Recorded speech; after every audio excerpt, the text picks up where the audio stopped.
Well, hello and welcome to the KAVOD Family Podcast. My name is Casey Wilson. We have Danny Antoine and Travis Shook with us today. Good morning, brothers. What's up? Morning. Gentlemen, how are you doing? How was your week? It's been good. Wonderful. Wonderful. Oh, man, we've had some ups and downs I personally. just said it's good, and I was like, uh-oh. Weekend was sweet. We took Reed and as frog gigging, and my daughter was stabbing frogs and cooked them, and they ate it. Reed went fishing all weekend. He caught like a 19, almost 20-inch trout from Parker Meadows. Cool. Dude is on cloud nine. Like when he holds it up, it's like almost his whole torso. Really? He's ecstatic. That's pretty good. Yeah. Oh, yeah. So that part was great. Had a date night in there too. Took a 4-hour nap on Sunday. Man, this weekend was great. My wife and I went away, and I had to take her out of here, man. And it was a good weekend. We chilled so hard. Yeah. And now with my new hips, we walked. We walked so much, the bottom of my feet felt like, because it's been so long since I've been able to, Yeah. So we had a good weekend, man. It was relaxing. We celebrated our anniversary. Well, our anniversary was last week, but but it was on 18 years. On the 13th. We'll be celebrating our 16th this year. Are you really? Yeah. It's good to get into those late teens, huh? Yeah, man. We've been like talking at about 18, it, I feel like I'm a legal adult. My marriage is legally adult. It's real. It's legit. 16, I'm like, yo, we're doing it. Yeah, you got your driver's license now. Yeah. That's hilarious. We got to do it, so it looks like a similar weekend for each of us. I mean, I got to get away with Erica, my in-law, or not my in-laws. Yeah, Sonny and Catherine, my brother-in-law, took our kids for the weekend. Nice. And so we got out, just Eric and I, and had a blast. Oh, man, that's awesome. Relaxed, slept, laid by a pool. Oh, I watched her read a book for 4, 5, 6 hours. It was great.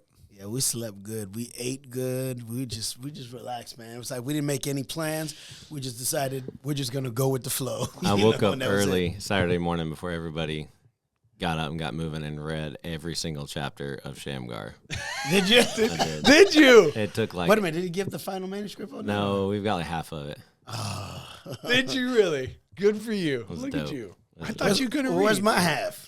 I can't write. I can read. I can't write. Where's my half? All right. It's in the Dropbox, man. So maybe that's your clue. If you're listening to this podcast and you're a man, a husband, a son, I don't know, grab your mother, grab your wife, grab a friend, go out to lunch, go out to dinner, spend some time, laugh, share some stories. Relationship, man, life is relationships. It's just too important. We got to make time for them. We got to spend time with them. We got to enjoy the ones that we love. It just is the way it is, right?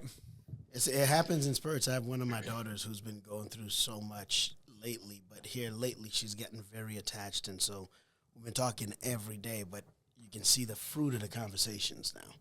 You know what I mean? And it's just like, wow, Lord. So it makes you stop and think, like, I got to get with all my babies. This is too good, you know? Like, don't you love that the Gospels, the story of God, I mean, imagine the divine council sitting there asking each other, how do we reveal our nature to the world? How do we show mankind who we truly are? You have the Holy Spirit, God the Father, Jesus Christ standing there. How are we going to tell this story? How are we going to reveal ourselves? And he does it in such a way to where one day he would kneel down and a child would sit on his lap. Or he would walk out on the water before the men that are afraid. Or he'd stand in a boat, or fall asleep on a boat while the storms rage. That he would reveal himself in the context of relationships. Over meals, over laughter. And over again. Yes. Don't you love that? Every time. And so what does that tell us? We are so programmed to be studious and productive. Studious, productive. Even when we spent a good chunk of our time over in, a portion of our time when we were working with missions over in Brazil. And we would take a bunch of Americans over, and they would go through a long training course. But you were working with Brazilians and a number of other cultures, right? And so in the evenings, everyone would get out and play football for a little while, soccer for a bit, and then we would study, right? And as you broke off into different study groups, the Americans would always go and sit down one by one, and they would read and study, and it'd be silent and quiet like a library. The Brazilians would get in groups of 3, 4, 5, and they would read out loud. They would laugh. They would take the material and they would wrap it into their life and into stories. And it was the way that they learned. And I always, after watching it for a bit, I thought, these, in the beginning you think these punks are just screwing off and they're not even paying attention. And then later on you realize, no. They are retaining it. And this is the way that they learn. Wow. And I don't know. It just puts perspective, right? Relationships. And it helps you get over yourself. I'm going to read my Bible and kids shut up and everyone be quiet. Like there's been times where it's so silent and I'm reading and the dogs come in and they're scratching and drinking and eating and growling and I'm like, shut up. And I'm like, wow, look at me. Like I'm yelling at the dogs to be quiet because I want my Bible time. Oh, Erica she corrected me once. I was talking with her, and it was in one of those phases where you assume you know what your wife needs, right? You assume that you know what she needs, and I'm like, baby, we've all been there. You need more time alone doing your devos. Okay. You need this is what I'm thinking. Like you need some alone time to be able to pray. Oh man! And I don't know what I said or something, but her response, I'll never forget it. She looked at me and she said, "You think I'm not praying while I'm doing the dishes? You think I'm not praying while I'm vacuuming the house? You think I'm not praying while I'm working or raising those kids? You think I'm not praying all day long?" So for the record, don't repeat what he said to your wife. No, but such a corrective to realize, wait a minute, in my mind where I separate things, this hour I do this hour I do this, to realize that it is very possible to do as Christ says, pray always, pray without ceasing. And here's my wife saying, look, I am before the Father when I'm doing the dishes. It was just such a sober. Where are you at when I'm doing all this praying, yes, huh? Exactly. Where are you at? Oh, man. Anyway, today on the podcast, we've been going for the last couple of weeks through a series on what many have called the 7 deadly sins. And so we've been looking at these. Let me find the list real quick again just so I can hit it. Pride, envy, anger, sloth, greed, gluttony, and lust. Take an episode, talk about each one, and kind of drive you towards a virtue, but ultimately the virtues of Christ, Holy Spirit-filled virtues that we would pursue and chase in order to get out of these things. And ultimately, it's the blood of Christ, it's the cross, it's Jesus Christ, the Holy Spirit in us that delivers and frees us from these vices, these terrible behaviors, attitudes, emotions. Yeah. It's just postures of life, right? To live in a state of anger, which is what we're going to talk about today. You know that's deep embedded in our culture. In fact, I read one stat that said that some counselors will report that around 50% of their clients that come and see them, they come to see them for anger issues. Wow. And so in our culture alone, if that's even close to true, if it's a quarter, the fact is that there is a huge portion of our society that is consumed, feels overwhelmed with anger. Like it's a suppressive cloud. Don't know what to do with it. Don't know what to do. They don't know how to react to it. And it's eating people's lunch all around us every day. We don't realize it because it expresses in different ways. Just because you say anger doesn't mean it's like always an outward expression of it. Sometimes it's internal and it causes people to just shut down. Yeah, I came across that quote and you just hit it, so I'll talk about it. Jay Adams, he said, anger may be handled wrongly in either one of two ways, blowing up and calming down. Or not calming, clamming up. Blowing up and clamming up. Yeah. Okay, so what are those two? Blowing up, what does that look like? I've never been angry. I've never blown up ever in my life. So I don't know what that's like. Yeah, no one can say that. Stop it. I'm like, where's he going with that? We all know what it means. Are we going to have to correct Casey live on the air? We all know what this feels like, right? Yes, the outward expression, which the outward expression of it usually comes out like rage. Okay. You see what I'm saying? Like that, it's explosive, it's damaging. It's usually damaging to people that are around. But the outward expression of it is pretty visible. It's the inward expression of it, I think, sometimes gets very much misread. Okay. Because people are not understanding what somebody's going through, and because they're not only they're not expressing it verbally, but they're not displaying that. The actual wrathful side of anger, but it's eating them up on the inside. You know what I mean? And that part of it is harder to identify than the outward expression of it. So physically, it can manifest itself by verbal anger, yelling, cussing, demeaning, tearing down, destroying, that kind of abuse, right? That's a blown up. Verbal, emotional abuse. Right. That clamming up means also alienating everybody around you. Okay. Sometimes it's like, you don't want to see anybody and you make them feel that. Even though you're not physically, like you're not overly outwardly expressing it, but you shut down. That clamming up part, that's what comes to my mind when I think about that. You shut out everybody, and no matter how much they try to come to you, you just like push everyone away. And sometimes we misread that. And because of that, like we'll deal with, it's almost like putting a Band-Aid on a bullet wound when we do that. We're not dealing with the root of the issue for that person. So they're suffering on the inside, and we're misreading it on the outside. You know what I mean? Yeah. Communication can usually, bring that out. Because people, it's like the difference when you ask somebody, how you doing today? But you're asking them that because it's the right thing to ask. Versus when you're asking somebody, how are you doing today? But you really want to know because you're very concerned with them. People can feel that. Yeah, one really doesn't care at all, huh? No, yeah. One is just like you're doing it because it's the normal thing. It's the right thing to do. It's not even in your heart to do it. It's like, I'm supposed to do this. So we can have, that statement there, how's your day going? I can say that with complete indifference in my heart to where I don't care what you say. And really, as soon as it comes out of my mouth, I'm shut down. You know what I find that's pretty interesting? I'll say that to somebody, like, how are you doing today? I'm doing good. I'm like, seriously, like, tell me how you're doing. That second part usually changes the answer. Huh. And the answer usually goes from, I'm okay, to, well, I've been dealing with, you see what I'm saying? Because what they found in the first part sounded more to them like everybody's asking me. But when they got pressed, they realized, well, maybe somebody wants to hear me. Yeah. And that usually opens that door with people. We were at a restaurant over the weekend, and the waiter that was serving us, he clearly had an Eastern accent. We didn't know exactly where he was from. Thought somewhere over in the Europe area, right?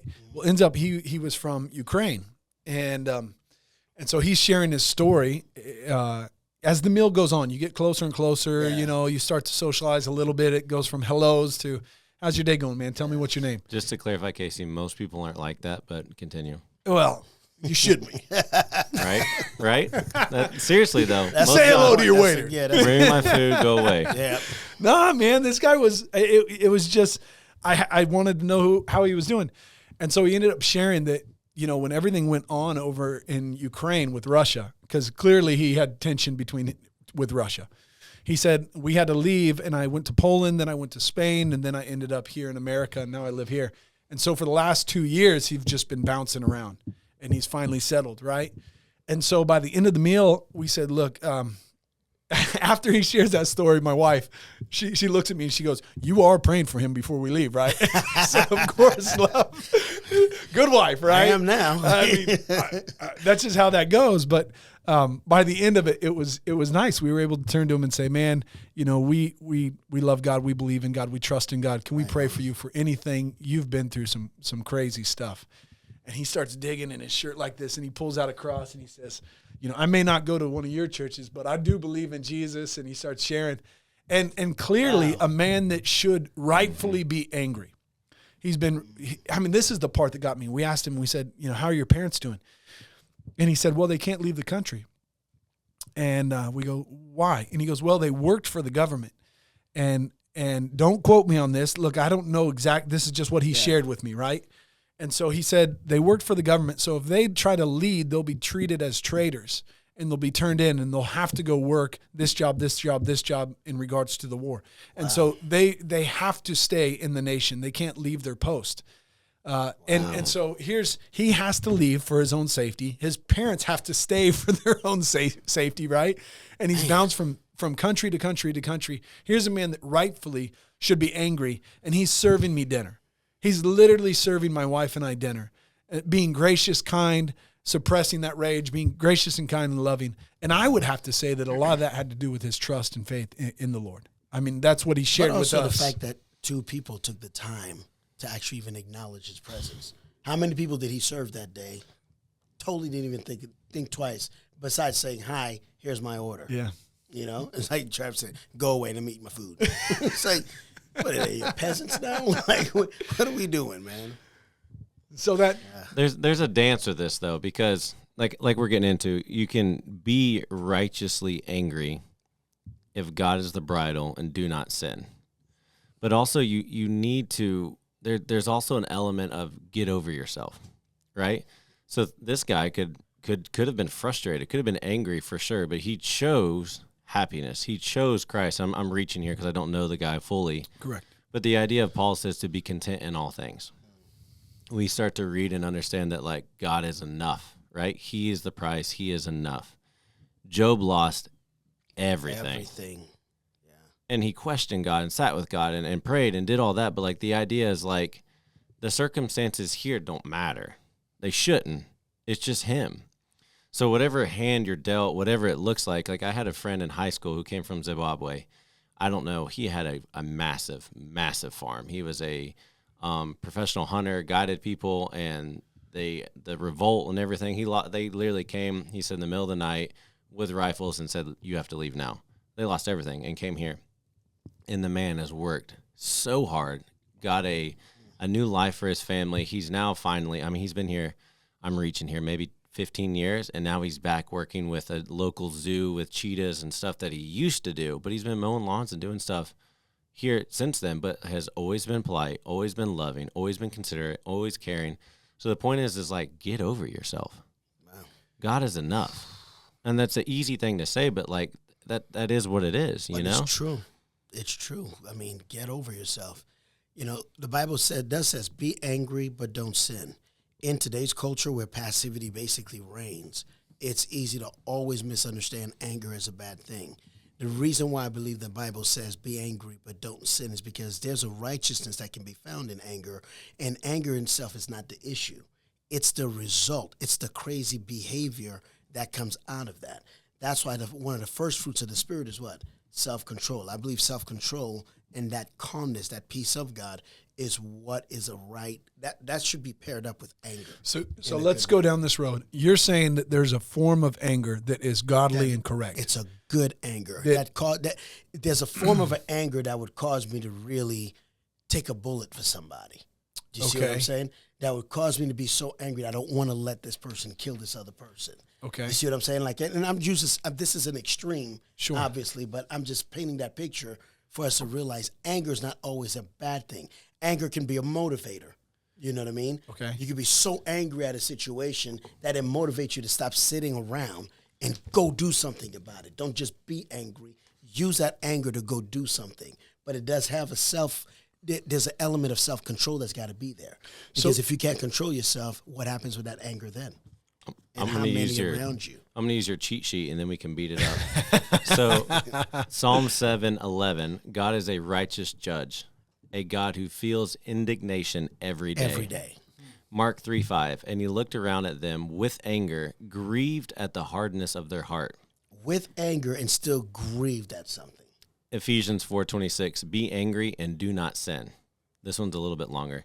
John 2:15, and making a whip of cords, he drove them out of the temple with the sheep and oxen. He poured out the coins of the money changers and overturned their tables. And he told those who sold the pigeons, take these things away. Do not make my Father's house a house of trade. His disciples remembered that it was written, zeal for your house will consume me. James 1:19, know this, my beloved brothers, let every person be quick to hear, slow to speak, slow to anger, for the anger of man does not produce the righteousness of God. So even that last one there, be quick to hear. So the impulse there is do listen, slow to speak. So speak, but be slow to speak, right? All of that right there is bridling. It is controlling. It is slow to anger doesn't mean don't get angry. It means be tempered, be controlled, be meek in your anger, right? Self-control. Yeah. So, that scripture we hit on, I don't remember when, but he's not given us a spirit of fear, but of power, love, and of sound mind or self-control. The idea that power we hit demands a response. So my son, there's a weightiness of my voice, my bass whenever I get frustrated, my size, my stature. There's an element of reverent fear there, but it's bridled by my love for him, by my sound mind, me not overreacting, because my overall aim of my heart should be the betterment of him. And if he's doing something stupid, I can be angry, but I can exercise that in the way that Travis sees fit, which is going to be a train wreck, or I can, the bridle, so the bridle you put in a horse's mouth, ox mouth, whatever, that controls them, the bridle is the word, it's God. Because I've said this story before, I won't go into the long version of it, but the one time I had talked to Reed, and his emotions were all over the place.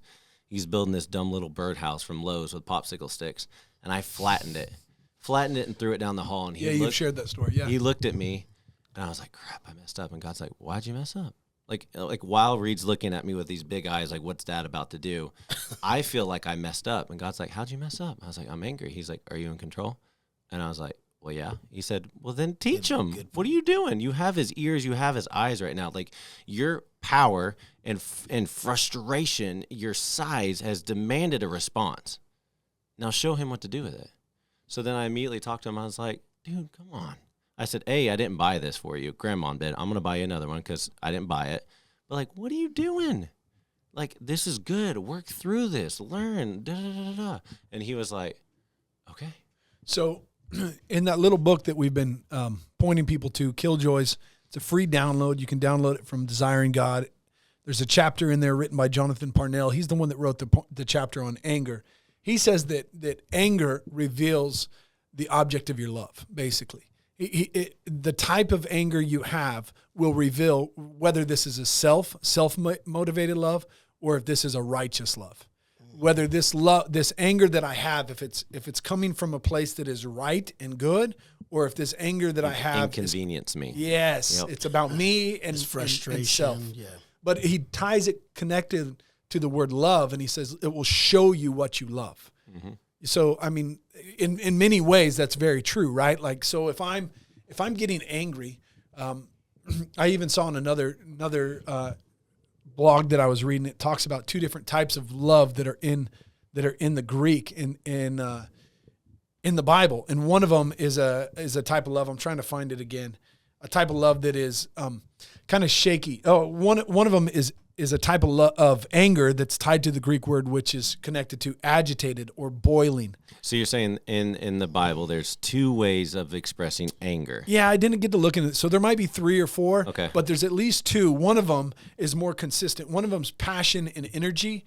The other one is more of an agitated, boiling over type of anger, right? So that passion and that energy, that's what God's anger was. God's anger in the Bible, especially in the Old Testament, was always aimed at whatever caused separation between him and us. So when he goes into the temple and he drives the people out, right? Yes. That's a righteous anger. Yeah.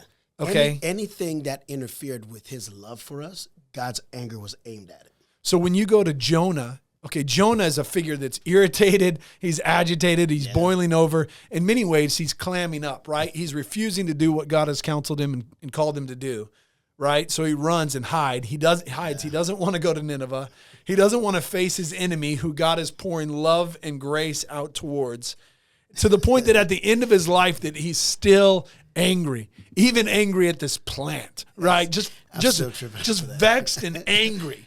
And that's a form, I mean, you see that in people, especially in children, but you see it in grown men too, right? Where once they step into that kind of agitated, boiling over rage, that selfish, motivated anger, that they're just angry at everything. Yep. The moment they walk through the door, there's you no haven't rhyme even or reason done to anything. It. Yeah, there's no they're rhyme just or reason angry to it. Yeah. They're just angry at life. They're vexed by everything, like you said. So like Jonah's mad at a plant. Your face makes me angry. Yeah. The way you smell today, The I way am you're angry. breathing right now is making me mad. Yes. Like, Which it's, I mean, we all know we've been there, and I've talked to Reed numerous times. I'm like, "What's going on?" He goes, I don't know. I'm just angry." So what are things that, as a father, you can help get your kids out of, your wife out of, yourself out of? What are things that you do when you're just vexed and you know that it's selfish, it's you, it's self, and it's not Christ, it's not out of a pure motive, it's not righteously for his glory or his love or whatever, it's you? What do you guys do? I think that anger is one of those emotions that's almost like lust, in the sense that when you feel it coming up, you've got to be very wise to it and stop yourself, because you're physically going to act in a way that could be harmful to someone or something that you'll regret, right? So it's almost like in the moment of anger, you have to stop yourself, excuse yourself from a setting, get alone and ask yourself, what am I angry about? Where is this coming from? So James 1:9, this is what you just said. "Know this, my beloved brothers, let every person be quick to hear, slow to speak, slow to anger. For the anger of," here's the caveat, "man does not produce the righteousness of God." So like you said, you get alone, you pray, you're like, "God, what is this. That's you tempering. That's you a power of giving a spirit of power, love, and of sound mind, self-control. That is you controlling and being like, God, is this me or is this you? And if it's you, show me how to exercise it well. Show, because it says in Scripture too, a word in its season. So you could be righteously angry, have the right word, and deliver it in the wrong way or the wrong time, and you've missed the mark. You've completely missed the mark. So understanding, letting God bridle that and say, all right, this is what needs said. You need to cool off. They're not ready to hear that right now. Wait until I tell you to. I mean, in some ways too, I mean, the context of that story where Jesus walks into the temple, right? Correct me if I'm wrong here. It says that he braids a whip, right? So even just the time to sit there and begin to create and build this whip, right, to make it, is a time where you're processing and you're praying and you're going, Lord, Father, like, guide me, show me what you see. Yeah. Show me what I should be angry about. Yeah. It's that. I didn't notice that, making a whip of cords. Yeah, it wasn't just like. No, he didn't walk in prepped. He sat and looked. But not only did he make it, it said he drove them out of the temple. Think about the act of doing that. I feel like today's culture would paint Jesus as being very passive in that moment, like, just kind of go, guys, we can't do this right here, right now, and help me pick this table up. That is not what happened. No. That's not at all. For him to make a cord, a whip, basically, and how do you drive somebody out of a house? Somebody's in your house, you wanted to get them out of the house. Are you going to look at him like, will you please leave right now? Not happening, dude. You know what I'm saying? Like, no. You got to drive them out. He drove them out. So there's an aspect of even Jesus' personality, and it was righteous. Yeah, it was righteous. I'm not saying that the scriptures say that he was whipping people. No. He's overturning tables, and he's got this whip. He's clearly driving people out, right? It was not an act of that whip, baby. It was not an act of violence, like I'm going in to hurt you and harm you and kill you. It was an act of violence, I'll use that word, to drive out the wrong. Right. I was going to say, there is an element of violence in it. But people have a hard time with understanding not all of it is a bad thing with that, even with violence. Yeah. There's a way that this can be directed. We're so extreme in our thinking as human beings, right? A lot of times it's all or none. It's either this or that. And we don't even understand the balance of what's in the middle of all of it. I remember the time that Reed was young. I don't remember how young. I folded Reed over my fist, and I was angry. But to this day, he's like, thanks, Dad, I needed that. He was picking on a sister, and she must have got the better of him because I saw rage in his eyes, and he swung at her. Oh, he swung at her. He swung for the hills. And I folded him, fist in his stomach, over mine, and and then once he calmed down, I'm like, what'd you do? He's like, I hit my sister. And I was like, you weren't just playing. You didn't just hit her. I let y'all wrestle all the time. You know that. I said, you went to hurt her. And his eyes are huge. And I was like, if you ever lay a hand on a woman, I don't care if it's your sister, I don't care if you're playing. If it goes to that level, like I saw the look, I will always be here. So many would hear that story. Some might hear that story and think, how dare a father ever touch his son like that? But we live in a society that we see the amount of physical abuse that men are doing to women over and over and over, right? It's just abundant. And you're saying you're stopping that today. You're making sure that your son will never lay hands on a woman by a loving father coming in, disciplining, guiding, correcting his son in a way to where he would learn that respect. Like, learn it now. Absolutely. Here's a man who's doing that, but yet it's going to be looked upon still the wrong way. I know. But to fix a problem that everyone's complaining about, right? Because it is an issue that men are out there acting crazy, putting their hands on women, beating women, right? Well, how did that get started? So now you have a father who takes the time to make sure that his son is not going to end up like one of those men. And there'll still be those who criticize that method. That's crazy to me. Yeah, it's not abuse. You're not beating your son on a repeated basis. No. And they wrestle every day. He'll have scratches. She'll get the better of him. But, like, he knows, like, there's this playful time with my sister, and then the line that goes too far, he's like, all right, I'm done. I'm getting angry. Like, he's literally been like, I'm done, because he's getting frustrated, and he'll remove himself. But there's such a reverence now to girls. I remember one of his friends picked on his little sister, and it went too far, and he's like, Dad, I got so angry. And I was like, let the dad handle that. But he sees what is good and what is not, and now he wants to rise up and help and bridge that. He's learning. So we're driving Eric and I up and over the pass, going through going up through Cherokee over to Gatlinburg, Pigeon Forge, that area. We're going up that way to spend the weekend together. And we're driving, we're just talking, and I was asking Eric about how the school year went, and she's telling me stories about it and whatnot. And I said, well, what do you think? What'd you learn going into next year? And she goes, have you ever seen Terminator 2? And I go, I think I have, but it's been like 15 years. You know, I was little. I was like 8, 9, 10. Yeah. And she goes, we used to watch that all the time as kids. I go, what's the point here? You know, and she goes, I'm like Sarah Connor. She said, I'm like Sarah Connor from Terminator 2. Wow. And I say, what are you talking about? She real. goes, you don't know the story? And I go, tell me the story. She goes, well, the first one, you know, this is what happens. But in the second one, mom's locked up in the psych ward. She's right. And they keep treating her like she's this insane woman who doesn't know what's about to happen. But she's seen the future. She knows what's about to happen to her son. And she needs to break out in order to go save his life. And she's going to work. And Erica says, I've seen the future. I know what's going to happen to my boys if I don't break out and help them right now. And she's looking at everything around that is trying to train her children to think and to live and to walk in a way that is completely the antithesis of what God has for them. Erica, right? thanks for that picture. Because, dude, that is pretty awesome. That was her heart. But to hear that from a woman's perspective, you know what I mean? Because that's a cool situation when you look at that woman trying to break out of that psych ward because she knows what's coming for her son. She's in the right. Even though she's in the right and they're treating her that she's wrong, but she's got to go against the grain of everything just to get to her boy. Yeah. Where are those who would fight for their kids like that today? Right. And so Erica. we did have to follow through, and I said, look, there's a major difference between you and Sarah Connor. And she said, oh, really? And I said, yes. Her husband was dead and not in the picture. She had to do everything. Like you can be a gracious, joy-filled, loving mother. You don't have to yield a shotgun and go after baby, I'm here. I'm here. I'm right here. I'm not dead. I'm here. But anyway, she has a righteous zeal. I'll put it that way. A righteous zeal because she's seen the way that social media or that hurts and pains, poor parenting has shaped the minds of her children. And she wants to drive those villains out. She wants to plant inside them, you know, in their minds, thoughts that are pure and innocent and holy and lovely. She wants to plant inside them truth and strength and virtue. And so to do that, it is a spiritual war, if you think about it.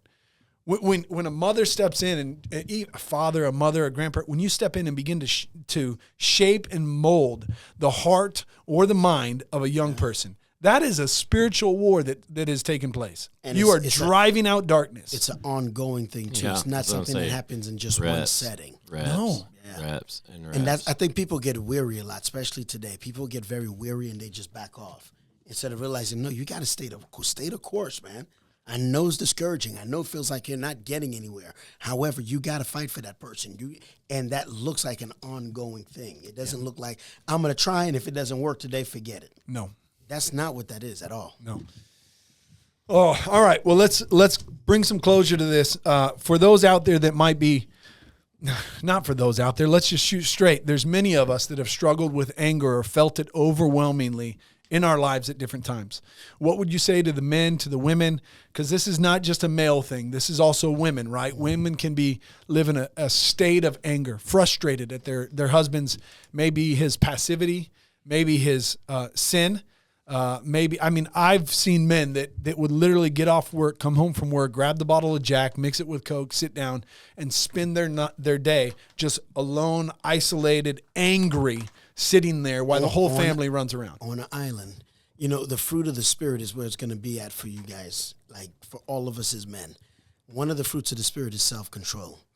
Anger mixed with self-control can produce amazing things. But void of self-control can do a lot of damage. Okay. Yeah, we've got to be dependent two spectrums on this very here. presence. We've got the raging, frustrated, all selfish dad that can be too much in this anger. And then we've got the passive dad that won't do anything. And the only thing is the same thing we talked about with the thermostat, and you're the culture of your house. You're the thermostat for your family. You don't dictate. Travis doesn't dictate what spectrum of the anger I need to be on. I am even keel, and if God says show intensity, I'm going to show intensity. If he says talk talk gently. Like there's times where Esri will come back from hanging out with her cousins all weekend, and she comes back with sass. And I'll put a little bit of bass, and I'm like, hey, quit. We're not doing that here. Yeah. And she'll stop. Reed, it's a lot more intensity, and then he'll come back down. So, like, you have to be – God is in control of that. You don't say, okay, they did this. This is this level of rage, and this is how I'm going to execute judgment on that. That's God's responsibility. Yeah. But he'll let you know.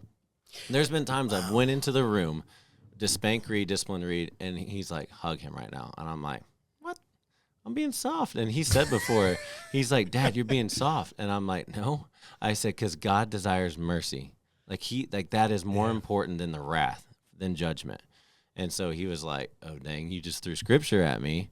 And I thought you were being weak. I was making fun of you. And I was like, you don't always need discipline. I was like, you need love. Your heart needs changed. So sometimes it's intensity. Sometimes it's not.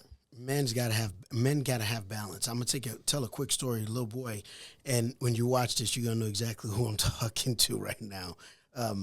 They bring me this kid. He's 6 years old. He is tearing stuff up, full of anger. But the part that's missing in the story is that everyone's not understanding. His dad just committed suicide, and he knows all the details of it. There's drugs involved. There's all of that. But they're telling me this kid is out of control. So I said, you know what? Bring him to me. Let me just spend a day with him, and I'll see what we can, where we can go. And so they bring me this kid. We're at summer camp, and he's amazing the whole morning. We get right about lunchtime. I tell him, go over there and go get that trash bag right now. He says to me, I don't want to pick up trash. So I'm not asking you. I'm telling you, go over there and go pick up that trash. He backs up, balls his fist up because he's accustomed to violence. So he balls his fist up and goes, I don't want to pick up trash. I said, oh, you forgot this ain't a basketball court. This is a karate school. This is what we do. Let me get you some gloves, right? So I get some gloves. I put it on him, and a moment of clarity gets to him, right? He's like, this is not, because everybody else is reacting differently to him. Yeah. So I put my gloves on. I said, you want to be a man? You want to do man things? Let's go. He starts yelling, no! He takes off running. I'm trying to chase this boy around the karate school. I'm like, what am I doing? So I grab him. I throw him in the bathroom with me. I said, now where you going to go? He goes, no! So we end up having an amazing conversation after that. And knowing that I have his full attention, because what it was with him, nobody ever challenged that in him. Right. And so many of these young boys, these men that are growing up to hit women, no one ever challenged that in these men. Sometimes you have to challenge that, and unfortunately, it's like meeting fire with fire. Do you know that kid turned out to be the most amazing kid? For a period of time at my karate school on my wall, it was full of these terrific kid awards. It was all him. Wow. So he went from getting kicked out of school at 6 years old to that kind of kid, because there was a man that came into the picture to let him understand, first of all, that's not how we do that. That anger, I'm going to show you where to put it. But what you're not going to do is think you can ball your fist up. You see what I'm saying? Right. And the little boy in that mindset doesn't understand, well, Johnny, listen to me. He's like, I'm going to take over. He's up here. He's on takeover mode. But what's crazy is you teach justice in that. You teach, like fairness, like love, equality with that. There's been times where we're wrestling around and he'll get angry and he'll try to like tackle me or like, wrestling move learn from Brian on me, and I'll just hold him still. I'll pick him up and hold him still in the air. I'm like, what are you going to do? And he gets so angry. He's like, Dad, stop. I'm his like, little legs up there. I'm like, you literally can't do anything. And I'm like, chill out and we'll talk. And then we talk and he's fine. He was just, most of the time he's just playing, but he'll get a little pissed off when he does that. But he's told me before, he's like, Dad, I want to let you know this in case someone calls. I'm picking him up from school. I'm like, oh, great, what? and he goes, well, we were on the playground, and I heard there's this group of 2 or 3 boys, and they always pick on this kid. He's a little weird, but he's like, he always gets picked on. And I was like, okay, so where's this going? He's like, well, I saw it once, and I walked over and asked him. I was like, are you good? And he's like, yeah, I'm fine. And then I heard it again. And he said, I went over there, and I got in front of the bully, and I was like, he said some smart comment back to him, but he's like, if you don't stop, then I'm going to hit you or something, like, just stop. And I said, and then what happened? He said, they went away and left the kid alone. And I was like, what's up? I said, if I get a call over that, I'll do that any day. But so he's not picking fights and looking to start things. But when he sees a bully or injustice and someone that can't defend himself, he will go and assist because he understands the parameters of where that works. But because you know what? You do that at home. He met it with the right amount of force. Mm-hmm. And it didn't lead to anything past that. I mean, what he did was brilliant to me.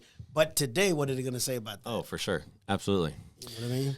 I would just, to wrap this up, I would just say that if you're going to hone this, because this is really a sharpening, let's not look at it as let's cut this out of my life completely. You want to take an emotion that God has given to us. It really is an emotion, a feeling, a power that God has given to us that we want to channel it in a good way. That's why those Day of War books are so awesome. Yes. They really are, right? Because here you see a group of men.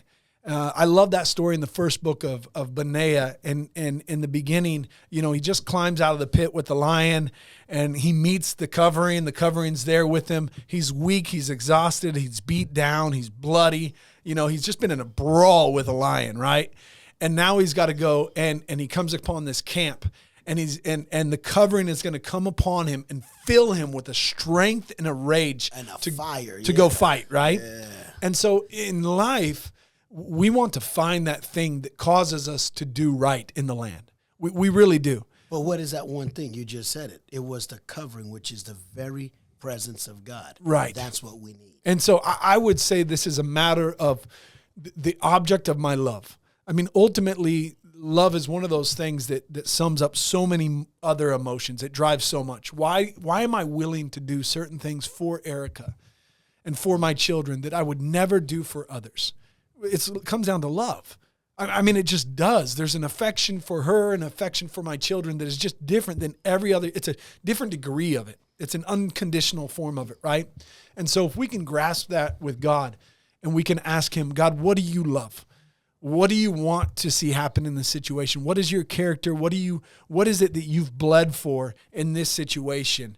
And if I could catch that, I might be able to find the strength and the energy and the anger and the rage, the zeal, not rage, the zeal, the passion to actually fight and cause change in that situation, right?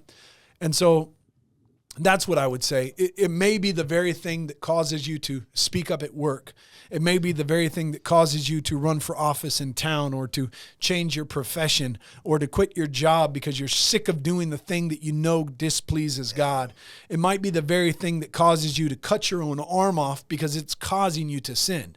That's a righteous form of anger, right? We all know the stories of men that have fought in the past and eventually they take their computer or their TV or whatever it is and they chuck it into the river and they have these fits of righteous anger that causes them to fight against the very thing that is harming them, the thing that God hates.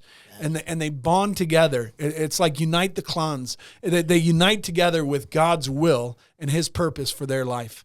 And so if you can get a hold of that, if you can grab hold of God and see what he loves and what he cherishes, what he desires, I think you'll be able to bridle and direct that anger in a way that is good. And mothers, I think there's a moral to this story for y'all today too.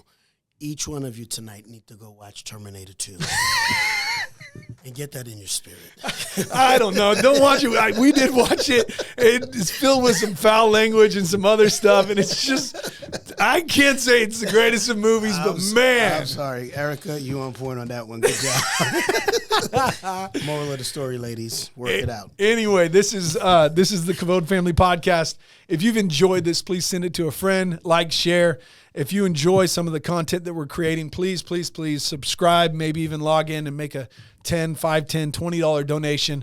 Every bit of your time, your investment, it goes to making other resources for families. I mean, this is based on the language there, KAVOD Family. We truly seek to desire, we want to see families restored to the purpose of God, that they would live honorably before him, that they would be filled with a righteous zeal for what he loves. We want to see that. That's a form of kavod displayed in the land when families could get a hold of what God loves and chase after it. And so... Also, men, it's okay to be a savage gentleman. That's pretty good. Anyway, enjoy your day.